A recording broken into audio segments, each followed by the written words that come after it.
عليكم ورحمة الله وبركاته.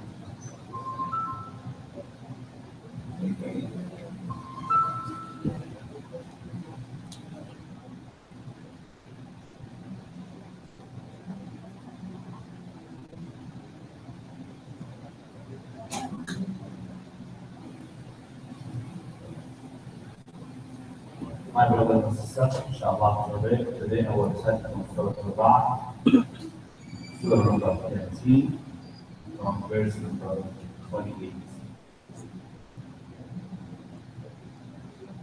أعوذ بالله من الشيطان الرجيم. بسم الله الرحمن الرحيم.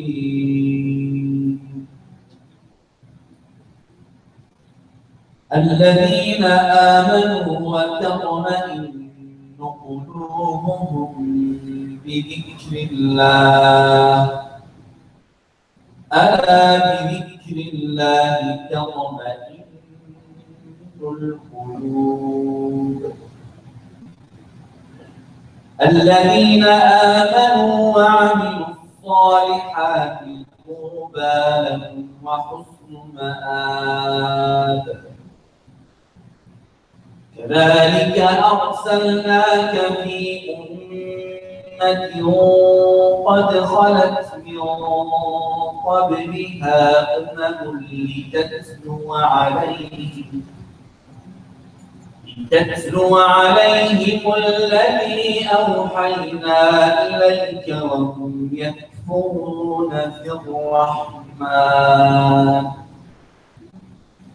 قل هو ربي لا إله إلا هو عليه توكلت وإليه متاب.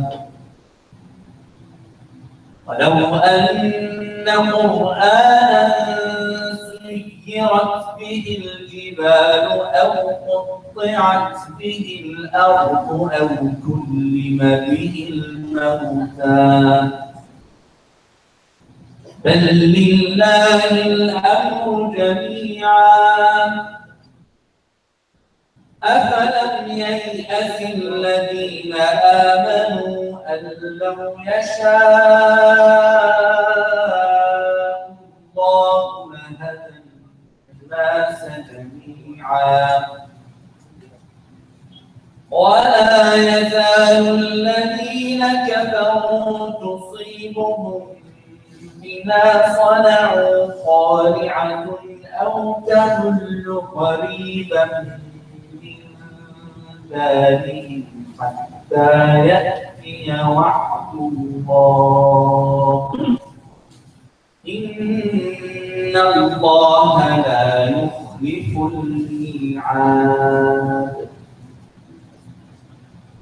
ولقد استهزئ برسل من قبلك فأمليت للذين كفروا ثم أخذتهم فكيف كان عقاب. أفمن هو قائم على كل نفس بما كسبت وجعلوا لله شركاء قل سموهم أم تنبئونه بما لا يعلم في الأرض أم بظاهر من القول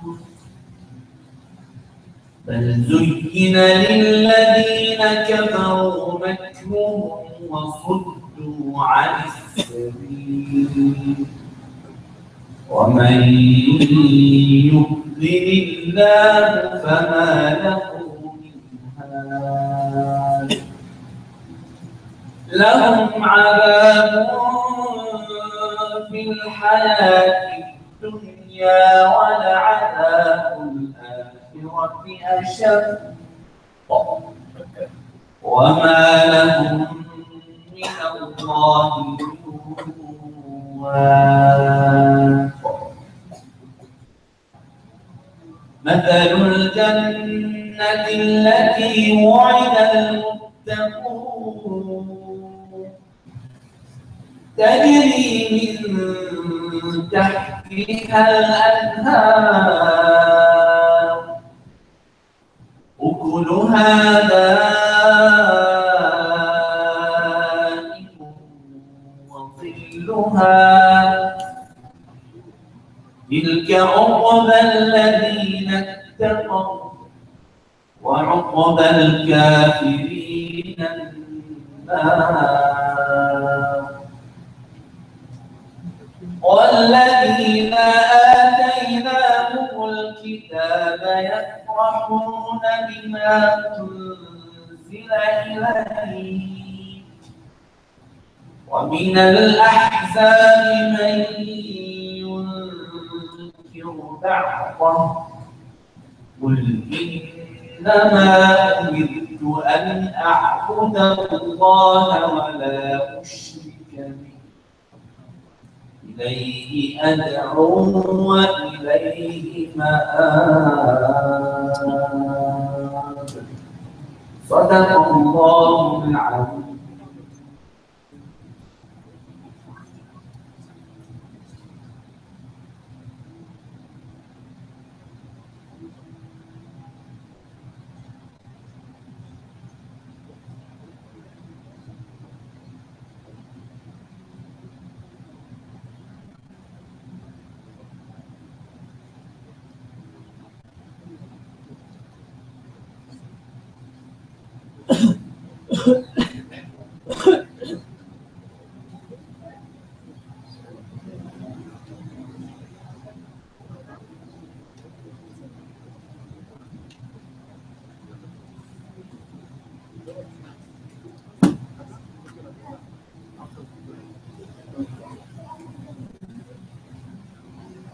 الله أكبر الله أكبر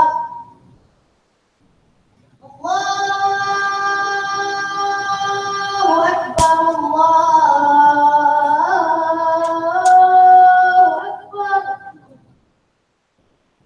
أشهد أن لا إله إلا الله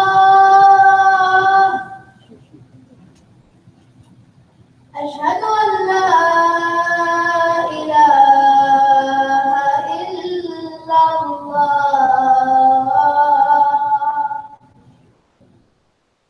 أشهد أن محمدا رسول الله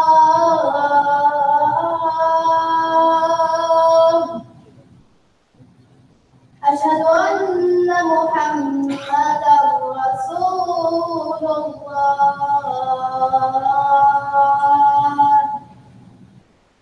حي على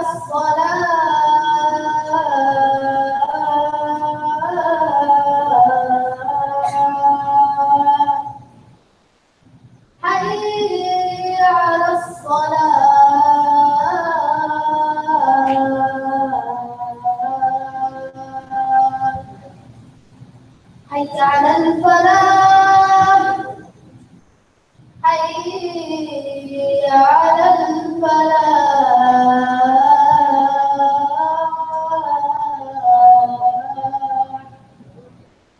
الله أكبر الله أكبر لا إله إلا الله.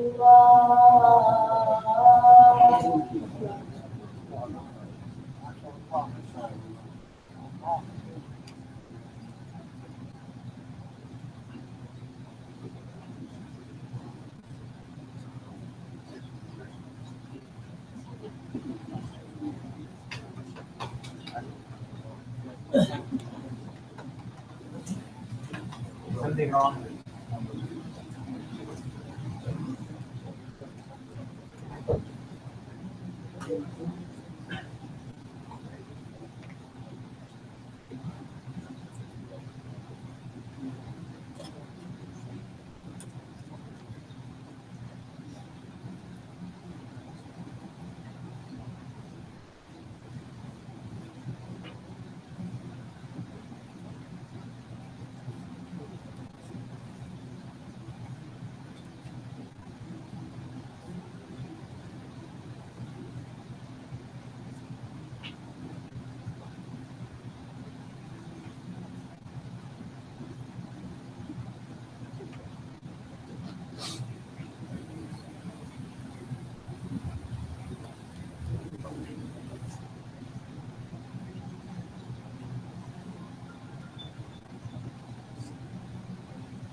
Assalamu alaikum wa rahmatullahi wa barakatuh.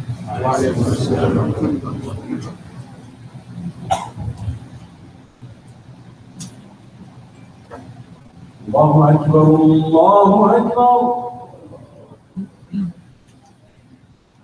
الله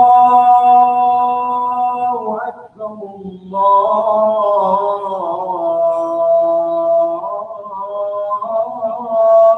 أكبر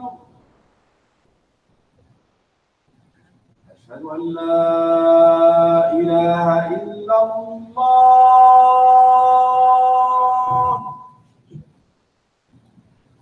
أشهد أن لا إله إلا الله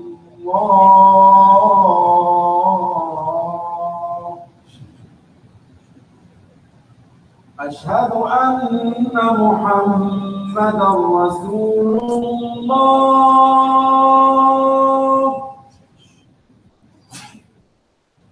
أشهد أن محمدا رسول الله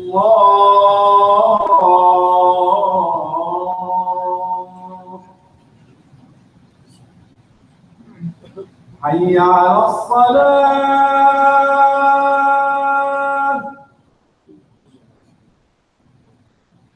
حي على الصلاة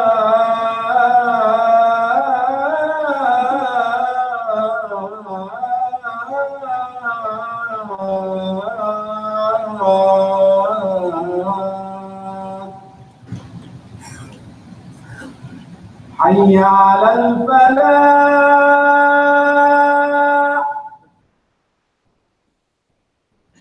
حي على الفلاح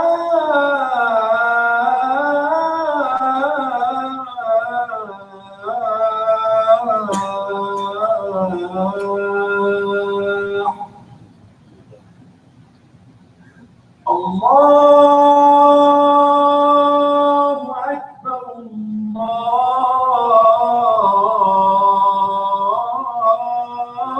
الله أكبر لا إله إلا الله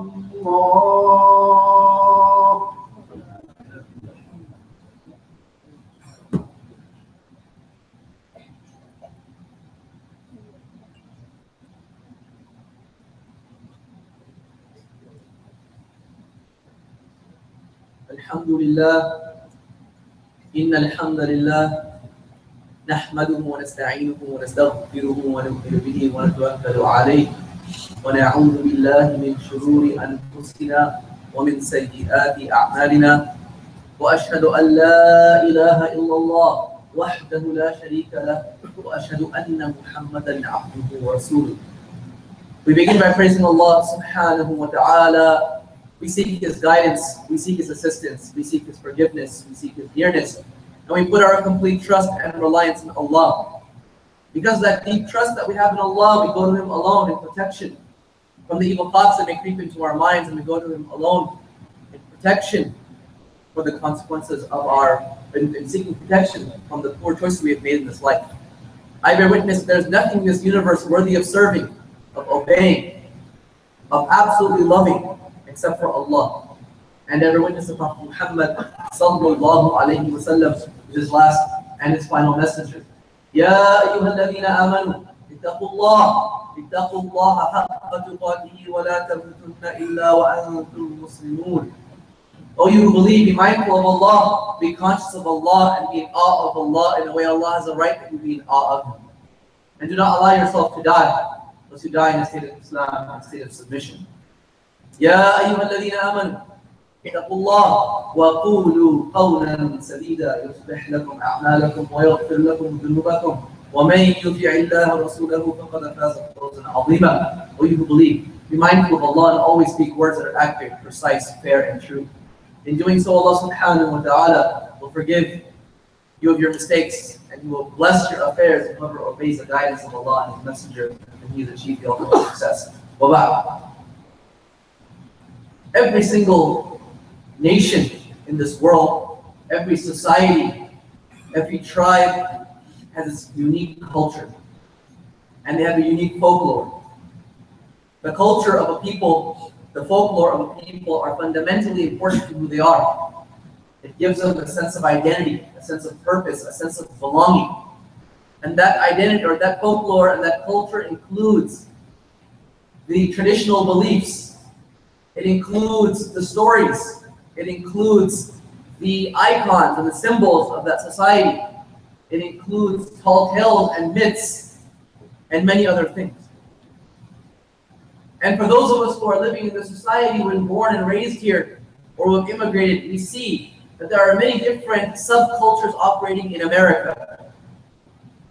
Donald Trump himself remarked recently, lamenting the removal of Confederate statues by saying this is a travesty. He was complaining, and I'm paraphrasing his words, that this is going to be a loss of culture to remove these Confederate statues that were of generals who stood in the war, most of them who supported slavery. But in his worldview, in his culture, in his folklore, these Confederate generals were symbols of what they believed and stories of what they stood for. To the fact that even he promoted myths and tall tales about generals who would dip bullets in pigs' blood to shoot them at Muslims in the Philippines. The Native Americans have their own folklore. Native Americans, they have folklore, they have stories that talk about how the world was created and about how fire and wind and water and animals all came together. And the whole idea they have in passing these stories on is to give people a sense of their identity being attached to the land. African Americans have their own folklore and culture, stories and songs from either when they've been Harriet Tubman, when helping people in the Underground Railroad, or whether it be through stories of leaders like Martin Luther King or Malcolm X. And so every culture you see has its stories, its symbols. And American, Western, European culture has its own as well. Every child raised in society, they know about the story of heroes of George Washington. They know the tall tales of Paul Bunyan. They know the icons of the Statue of Liberty and the Liberty Bell, and events like Pearl Harbor and 9/11. These are all fundamentally important to what it means to be an American today. And most Muslim children who are born and raised here, they know these stories well. Ask a Muslim child about Hansel and Gretel, and they'll tell you. Ask them about Little Red Riding Hood, and they will tell you. Ask them about Paul Bunyan, and they will tell you. Ask them about the Liberty Bell and where it is, and the Washington Monument, and they will tell you. My khutbah today, my dear brothers and sisters, is posing a question. What is the Islamic culture for Muslims in America? What are the songs? What are the icons? What are the values? What are the beliefs that Muslim children and families inculcate in the society? And I'm very sad when I speak about this because I believe the reality is not very shiny. It's not very beautiful as to what is our culture. When Allah subhanahu wa ta'ala tells us in the Quran, فَقُصِّ الْقَصَصَ لَعَلَّهُمْ يَتَفَكَّرُونَ, He instructs the Prophet Muhammad and the believers that narrate the stories to the people so that they would reflect and think. These stories that are part of our culture are the stories of the Anbiya. They're the stories of the righteous, of the Salihin. They're the stories of prior nations and of the Sahaba and how they lived and the values that are embedded in their lives. Yet today, when you look at a Muslim child from infancy to being a teenager, he is being inundated with not the Islamic stories and not the Islamic culture, but the secular Western European Christian culture. And this has catastrophic consequences on the upbringing of these children. And if you think about even the more modern elements of it, we can have the older culture and the older stories that are fairy tales. But today, there's a completely different culture of superheroes by Marvel and by DC Comics. Every man and woman in this room knows who Spider-Man is, Superman, Iron Man. And the movies that are apparent and the comics that are out there, this is what is shaping many of the minds of the children. The new Superman movie itself was about appealing to teenagers and how a teenage Spider-Man would think. And so the khutbah, really, what I want us to think about is the guidance of the Quran and the Sunnah is in understanding that culture is profound. It gives you a sense of who you are. It gives you a sense of belonging to an ummah. It gives you a sense of identity and a sense of purpose, and it shapes how you see the world. And the Muslim child today, we need to answer the question, what culture do we create for them? Not just at the community level, at the family level. What is the routine the Islamic history used to be, or the older history of any civilization, was that people would gather in the house of an elder, or in the masjid, or in the church, or in some other place of community bonding, and they would convey those stories. Tell them who their ancestors were. Tell them the attributes of the leaders. Narrate the stories of the heroes. And during those gatherings, the community would be there, the families would be there, and they would learn about who they were in their past. But today, the culture is being transmitted in a very different way. All the children, they get together, and they sit and they stare at the almighty television screen, or at the phone, or at the tablet. And these stories are promoted via videos, via audio, via animation, cartoons, documentaries, movies, all different ways of telling them what to believe, what is valuable, who the superheroes are, who they should aspire to be like. And then we wonder, when a Muslim child is a teenager, why is he not in love with the Prophet Muhammad sallallahu alaihi wasallam? Why is he not attached to the Sahaba? And why does he not know who Abu Bakr as-Siddiq is? How come he doesn't know who Umar bin Khattab is? Radiyallahu anhum ajma'in? How come he's not aware of the qasas of the Anbiya, the stories of the Anbiya? And my dear brothers and sisters, the reason is because he was taught about who Iron Man was, and Tony Stark, and not about Prophet Dawood, who was a real Iron Man. Do you know that? That Prophet Dawood alayhi salam, the children know that before Iron Man came about, Allah gave us a prophet who, when he had a piece of metal in his hand, and he was thinking about how he could make body armor, Allah made that metal melt in his hands, the iron. وَأَلَنَّا لَهُ الْحَدِيدِ. He made iron soft for him, and Prophet Dawood alayhi salam invented body armor and making chain link armor. Our children are exposed to the Game of Thrones. And do they not know about the story about the throne of Bilqis, the Queen of Sheba, the Queen of Saba, and her story with Sulaiman? They watch The Walking Dead, and they don't know how Isa could raise the dead to life and so on. The culture that the kids get today is very, very different than the culture of Islam. And my rhetorical question again to the parents in the room, to the educators in the room, to the masjid folk in the room who run the community, is what culture are you trying to promote? How will you promote an Islamic identity? What type of books, what type of lectures, what type of entertainment will you have? And if this question is not thought deeply about, then I guarantee that the same way that the other communities that are out there are struggling to maintain their identity, the Muslim community is in the same situation. Where many times the Muslim families come with their teenagers and say, help fix my teenager, my son, my daughter, or my son. And the answer to when that happens, my dear brothers and sisters, is sadly, it's nearly too late. Acculturation happens from infancy. And if a child has got 16 to 18 years of a completely different culture, different stories, different values, different beliefs, and then you want to flip the switch when you realize that things are going south, it is very difficult. And this is why I'm bringing this back to what Donald Trump was saying earlier, that for the white supremacists and for the white nationalists, they have been raised with a culture of what society is supposed to look like. That whites dominate blacks and brown people and people of different faiths. Even under the same color, they can't stand it. That's why even Jewish folks who look like them, they are incredibly angry that they have power in this country, because that goes against their value system. Because the icons that they were raised with, these symbols that they were shown, all tell them that no, the world should be where you are in control, you subjugate those people. So for the Muslim child to have no idea about his heroes, who Khalid bin Walid was, who the Prophet Muhammad was, who the great Sahaba were and the Anbiya were, they will be clueless as to what their future is. Who do they model their behavior off of?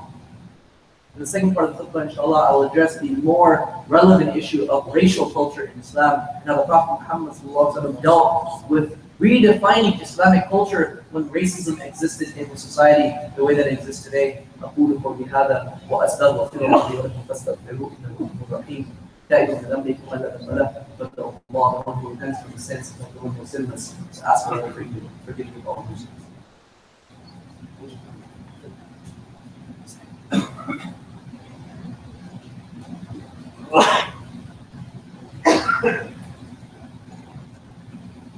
الحمد لله وكفى وصلوات الله وسلامه على رسول الله وعلى آله وصحبه ومن والاه. Shifting gears a little bit, but in the same theme of Islamic culture. When the Prophet Muhammad was spreading the message of Islam, we should not be fooled in thinking that there was a perfect society that he was dealing with. The Sahaba, radiallahu anhum ajma'een, may Allah be pleased with them, were fresh out of Jahiliyyah, fresh out of a culture of ignorance. They themselves had a number of backward traditions and culture deeply ingrained in them that the Prophet Muhammad was trying to fix. And a story that exemplifies this was when the great Sahabi Abu Dharr al-Ghifari, he got into a quarrel, an argument with the great Sahabi Bilal ibn Rabah. And so he looks at Bilal and he tells him in a derogatory fashion that, oh, you son of a black woman.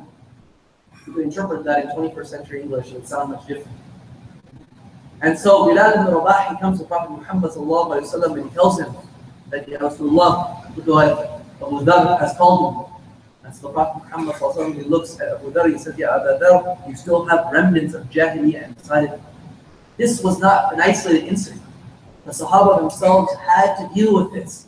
What I want to speak about is how did the Prophet Muhammad do this in his society so that in simply a matter of decades, think about it, decades, those who were slaves, the black African slaves, were actually the ruling elites. The ulama of the Muslim empire in less than 1 century were almost all black slaves that were freed.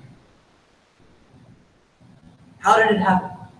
The Prophet Muhammad, not just through the reading the ayat, but in practice, he took Sahaba that were marginalized and he put them in positions of leadership. He took Bilal, again a freed slave, and said, you are the one who calls the adhan 5 times a day.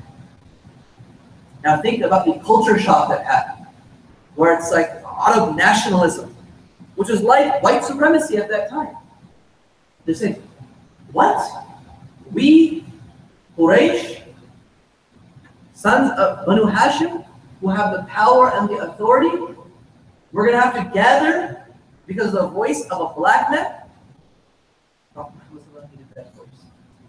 Then he takes someone like Osama ibn Zayd, a young 16-year-old teenager, and says he will be commander of an army.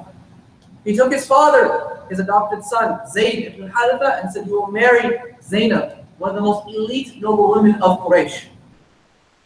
One after another, he does these things to shake the society and to show the Sahaba that I'm not going to tell you that racism is evil. I'm not going to tell you that we should respect all people, but I will show you and demonstrate how Islam will eradicate this. And then what ended up happening, a very strange phenomenon in Islamic history that never will be repeated, that those uneducated, illiterate slaves were put through schooling collectively. They would work in the day hours and they would study in the afternoon until they became the ulama of the Muslim. I kid you, in every single city, whether it was Mecca, whether it was Medina, whether it was in Kufa, whether it was in Basra, whether it was in Sham, in every single city in less than 100 years, there was a freed slave who was the king of scholars in that town. Tawus ibn Kaysan, Sa'id ibn Jubair, Hassan al-Basri. You might have heard of these names, you might think they're Arab. They were actually freed slaves. And so my question, in closing this khutbah, the culture, what culture do we create in this community? To exemplify to our children and to our community that Islam is race-free. We do not, when I say race-free, I don't mean Islam doesn't ignore that race exists, but that we ensure that we create equalizing families. We look at the boards of masajid. Where do they come from? Are they all reflective of the dominant power in the masjid? Are they all Desis? Are they all Arab?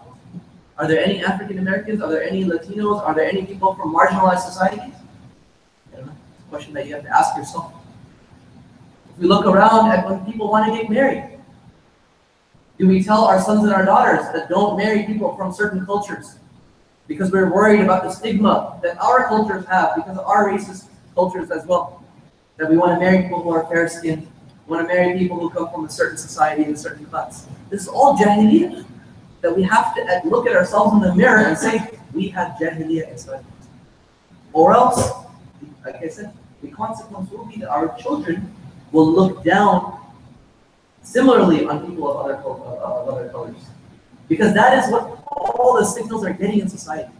TV tells them that when there's a crime, if it's a black or a Latino, they see it. And they're told over and over and over again through movies and cartoons and other ways in the media that people of color, people who are poor, are people who you should be scared of. And this is why if you walk down the street, you can check yourself. If you're walking down the street in the evening and you see someone who's white, what do? If you see someone who's black or Hispanic, do you hold your purse more tightly? Do you check if your wallet is secure?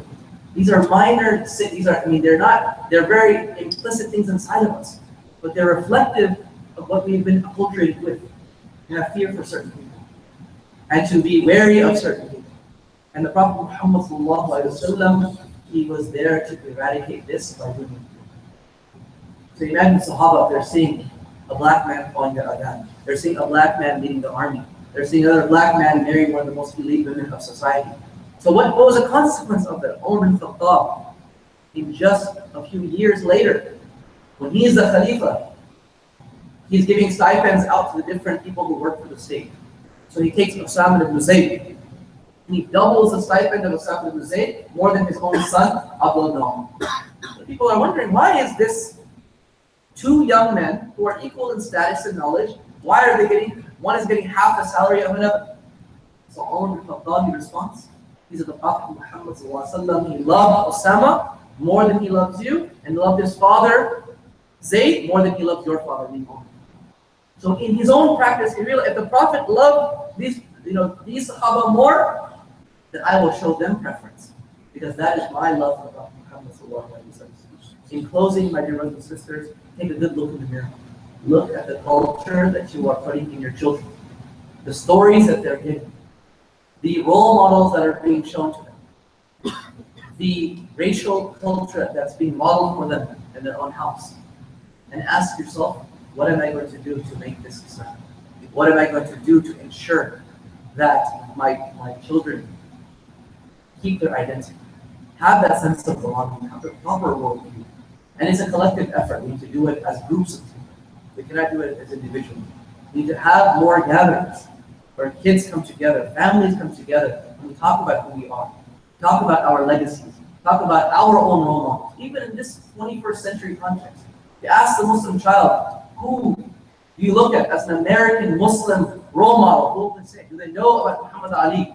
Do they know about Malcolm X? Do they know about Muslim Americans who are examples for them to follow? Or they say, we have no idea about any Muslims in America who have done anything substantial. If we fail in this regard, they will grow up idolizing another culture. They'll grow up idolizing another millah, another group, another way of life. And then when they want to follow that when they're older, we should ask. We ask Allah subhanahu wa ta'ala to give us the ability to convey the true Islamic culture to our children. We ask Allah subhanahu wa ta'ala to show our Muslim children the proper icons and the sha'air of Islam. The last thing before I close is to give you a parable, just to really make this point to me and you clear. If the Statue of Liberty was under attack today, if you got an alert on your phone, what would most people feel? What would most Americans feel? What would your children feel? They would probably feel like their identity was under attack. Their land was under attack. An icon of their culture was under attack. And the litmus test that told me that we are far from having a proper Islamic culture was when Masjid al-Aqsa was under attack over the last month, that likely none of the children in the community skipped a beat. They probably had either no idea, or if they were told, they were like, what is that? What is Masjid al-Aqsa? What does that have to do with it? Do they know that it's the place where the Prophet Muhammad made the Isra and the place where he made the Mi'raj? Do you know this is the place where he gathered all of the Anbiya? Do you know this is the place where your Salah is thousands of times more valuable than anywhere else? This is what I mean by Islamic culture.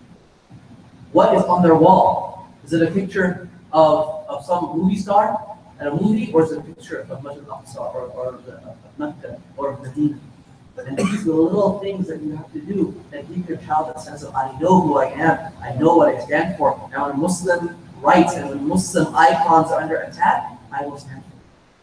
So this is what we ask Allah subhanahu wa ta'ala. اللهم اهدنا فيمن هديت وعافنا فيمن عافيت وتولنا فيمن توليت وبارك لنا فيما اعطيت انك تقضي بالحق سبحانك ولا يقضى عليك ولا تشرك لنا بما اعطيت نستغفرك اللهم جميع ذنوبك وخطايا ونتوب اليك ربنا آتنا في الدنيا حسنة وفي الآخرة حسنة وقنا عذاب النار ربنا لا تزغ قلوبنا بعد إذ هديتنا وهب لنا من لدنك رحمة إنك أنت الوهاب اللهم ألف بين قلوبنا اللهم وحد صفوفنا اللهم اهدنا واهد بنا واجعلنا سببا للهدى اللهم مكن دينك في الأرض وافتح لنا في الناس. Although we ask you to give our children the righteous upbringing, although we ask you to give them the true Islamic culture, although we ask you to make them love Prophet and all of them, although we ask you to make them love the Sahaba and all the righteous. Although we ask you to make our children love all people regardless of their color. Although we ask you to make our children followers of the Prophet Muhammad sallallahu alaihi wasallam. Although we ask you to allow our masajid and our schools and our institutions to develop a proper Islamic culture. Although we ask you to forgive us of all of our shortcomings and our mistakes. Although we ask you to help us in creating the right households that will facilitate the love of Islam for generations to come. وأقيموا الصلاة إن الصلاة تنهى عن الفحشاء والمنكر ولذكر الله أكبر والله يعلم ما تصنعون.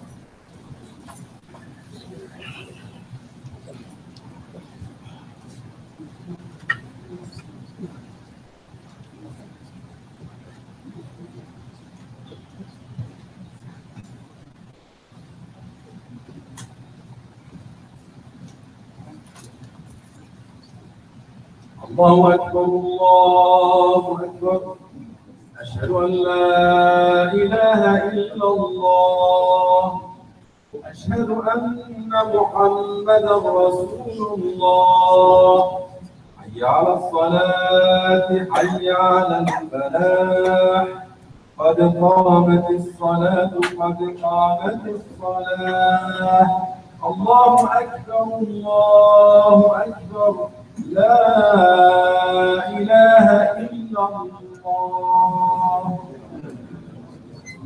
السلام عليكم لا إله إلا الله.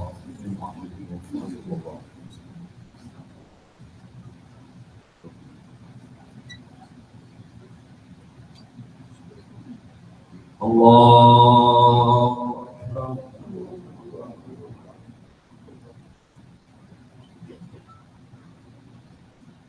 الحمد لله رب العالمين الرحمن الرحيم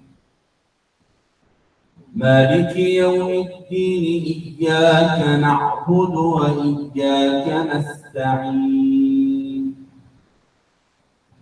اهدنا الصراط المستقيم صراط الذين أنعمت عليهم غير المغضوب عليهم ولا الضالين.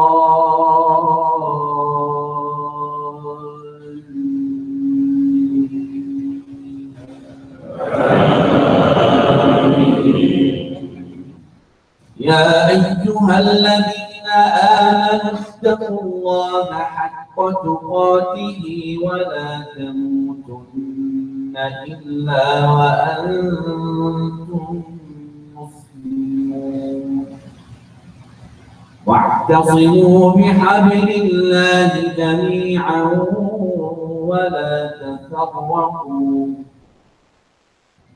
واذكروا نعمة الله عليكم إذ كنتم أعداء فألف بين قلوبكم فأصبحتم بنعمته إخوانا وكنتم على شفا حفرة من النار فأنقذكم أخرجكم منها كذلك يبين الله لكم آياته لعلكم تهتدون. الله.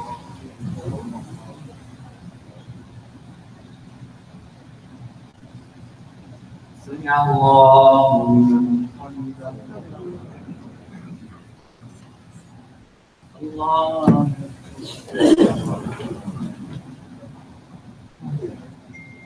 الله. الله.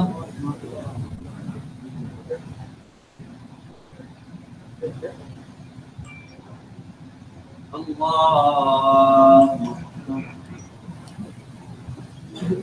الحمد لله رب العالمين الرحمن الرحيم مالك يوم الدين إياك نعبد وإياك نستعين اهدنا الصراط المستقيم صراط الذين أنعمت عليهم غير المغضوب عليهم ولا الضالين.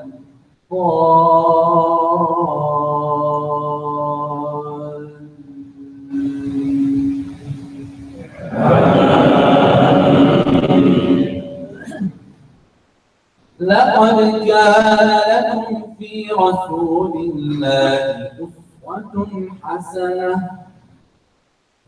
أسوة حسنة لمن كان يرجو الله واليوم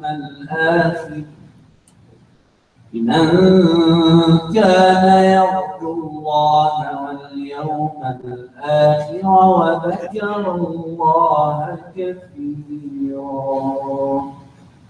الله.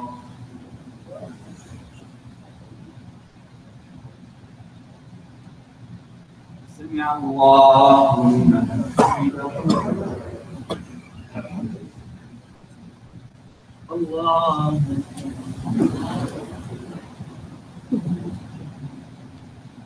الله.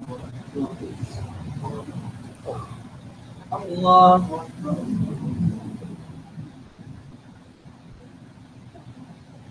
الله.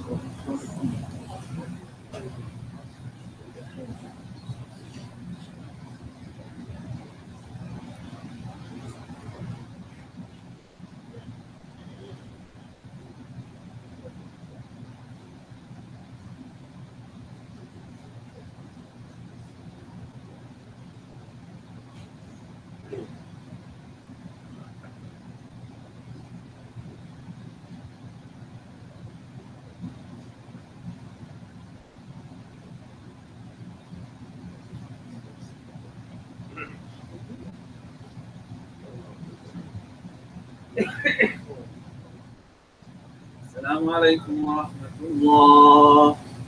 السلام عليكم ورحمة الله.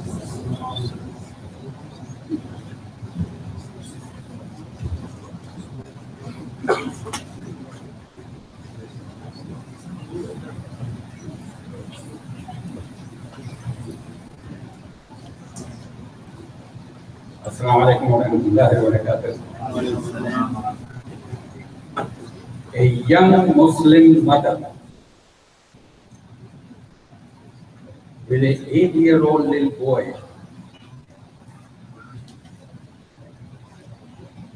and also delivered a new baby about 10 days ago or so has developed, the young girl has developed an advanced stage of cancer.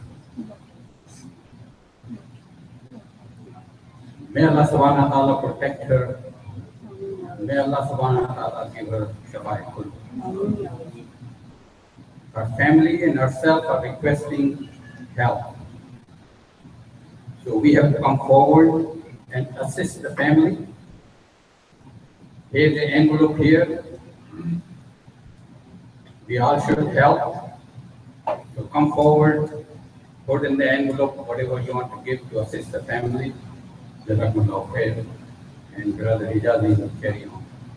That's what I promise.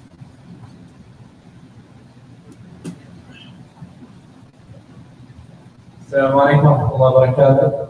Thank you to today's Khatib, Sheikh Uthman Marji. Tonight we have an interfaith panel with Sheikh Uthman Marji who will be here from 6 p.m. to 8 p.m. So we hope you guys can join us, inshallah. Next week, the Khatib will be Brother Mohammed Hija.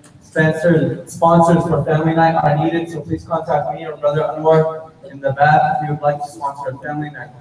Tomorrow, Saturday, and Sunday, we have a yard sale at ICSB. Anything that you have that is in good shape or good condition and you would like to donate to the masjid, we would be happy to take it and sell it on behalf of the masjid for its donation. Women's group classes are at ICSB every Friday from 11:30 to 1 with Dr. Fatima outfit. No parking in the driveway, so if you are parking there, please remove your car. Quran Academy, please sign up for your children and yourselves to learn Quran with Sheikh Anas. No parking tonight on the Walnut side.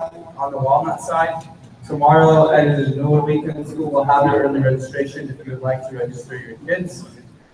Please don't forget to donate to the general funds of this masjid, the new building, and women, you can donate your jewelry. Please make dua for those who are sick. Please make dua for Sister Laika Begum, the wife of Muhammad Hija. She's seriously ill. Also, please make dua for Muhammad Hija. Alhamdulillah, wassalamu ala rasulillah sallallahu alayhi wa sallam. اللهم انصر الاسلام واعز المسلمين واعلي بفضلك رايه الحق والدين. اللهم اهد هذه الامه امر رشد يعز فيها بالطاعه ويهدى فيها بالمعصيه. اللهم اشف مرضانا، اللهم رب الناس اذهب الباس عنهم اشفهم وانت الشافي لا شفاء الا شفاؤك، شفاء لا يغادر سقما. اللهم ارحم موتانا وموتى المسلمين، اللهم ارحم موتانا وموتى المسلمين، اللهم ارحم موتانا وموتى المسلمين. اللهم وسع مدخلهم واحفظ نزلهم واسكنهم في اعلى عليين يا اكرم الاكرمين يا الله. ربنا لا تؤاخذنا ان نسينا واخطانا، ربنا ولا تحمل علينا اسرا كما حملته على الذين من قبلنا، ربنا ولا تحملنا ما لا طاقه لنا به واعف عنا واغفر لنا وارحمنا انت مولانا وانصرنا على القوم الكافرين. ربنا اغفر لنا ولوالدينا ولمشايخنا ولمعلمنا وكلنا ممن حكم علينا. ربنا اتنا في الدنيا حسنه وفي الاخره حسنه وقنا عذاب النار. صلى الله على سيدنا محمد وعلى اله وصحبه